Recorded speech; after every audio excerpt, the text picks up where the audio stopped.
नमस्ते, मैं Himnesh Jain, Sadhaka the yoga institute, जो विश्व का सबसे प्राचीन योग संस्थान है। हम हमारे भागदौड़ के इस जीवन में हमारे बॉडी पोस्चर को अक्सर नेग्लेक्ट कर देते हैं। बॉडी पोस्चर हमारे पर्सनालिटी का एक बहुत महत्वपूर्ण आयाम होता है। आइए हम कुछ ऐसे योग आसनास सीखते हैं, देखते हैं, जिसके मदद से हम हमारे बैकबोन को और स्ट्रॉन्ग बना सकते हैं। हम सर्वप्रथम करेंगे पर्वतासन। पर्वतासन के लिए हमें सुखासन में बैठना है। हमारे दोनों हाथ बाजू में रहेंगे, हथेलियां आकाश की तरफ। धीरे धीरे सांस भरते हुए हम हमारे दोनों हाथों को ऊपर की ओर बढ़ाएंगे। हाथों को नमस्ते मुद्रा में लाना है। हमारे बाजू हमारे कान को स्पर्श करने चाहिए। हमारी कोहनी सीधी होनी चाहिए। रीढ़ की हड्डी को एक स्ट्रेच फील होना चाहिए। अब इस अवस्था में हमें कुछ क्षण रुकना है।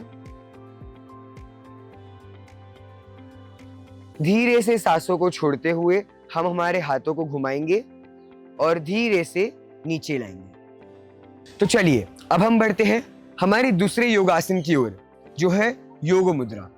हम अक्सर स्कूल में, कॉलेज में बहुत देर तक बैठकर पढ़ाई करते हैं, जिससे हमारी पीठ अकड़ जाती है। हमारी रीढ़ की हड्डी को यानी बैकबोन को मूवमेंट नहीं मिलता।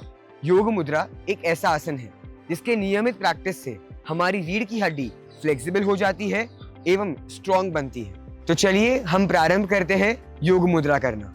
इस सर्वप्रथम हम सुखासन में बैठ जाएंगे। सुखासन में दोनों हाथों को पीछे लेंगे।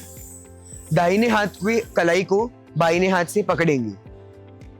श्वास लेते हुए कोहनियों को पीछे लेंगे और श्वास छोड़ते हुए आगे की ओर झुक जाएंगे। अपने मस्तिष्क को जमीन की ओर बढ़ाएंगे। जमीन को स्पर्श करने का प्रयास करेंगे। इस आसन में हम कुछ देर रुकेंगे। अपने कंधों को ढीला छोड़ देंगे और कुछ समय बाद पुनः श्वास लेते हुए हम ऊपर आएंगे और हाथों को रिलैक्स करेंगे। तो आइए जानते हैं कुछ और practical tips yoga guru doctor हंसाजी Yogendra से। नमस्कार।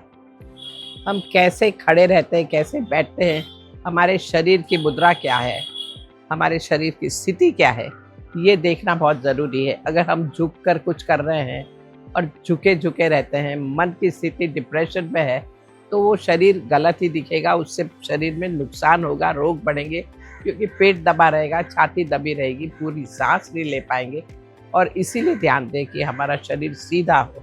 हम जब भी बैठे सीधे बैठे, सिर को जितना ऊंचा रख सके वैसा रखें, कि जिससे आप खड़े रहना, बैठना, आराम से भी बैठना तो भी शरीर की स्थिति सही हो। ये सब का ध्यान देना बहुत ज़रूरी है। बच्चों में जब वो पढ़ाई करने बैठते हैं तो उनका जो फर्नीचर है, वो फर्नीचर उनके शरीर के हिसाब से, उनकी हाइट के हिसाब से हो, तो ही वो सही ढंग से शरीर को रख पाएंगे। हमेशा याद रखें कि थोड़े से आसन करने, थोड़ी एक्टिविटीज़ करना पढ़ने के साथ साथ वो बहुत ज़रूरी है, वहाँ भी ध्यान देना है। और हमेशा कोशिश ये करें कि अच्छी नींद लें, मन की स्थिति को सही रखें, तो हर चीज़ सही होगी, शरीर भी सही रहेगा। नमस्कार।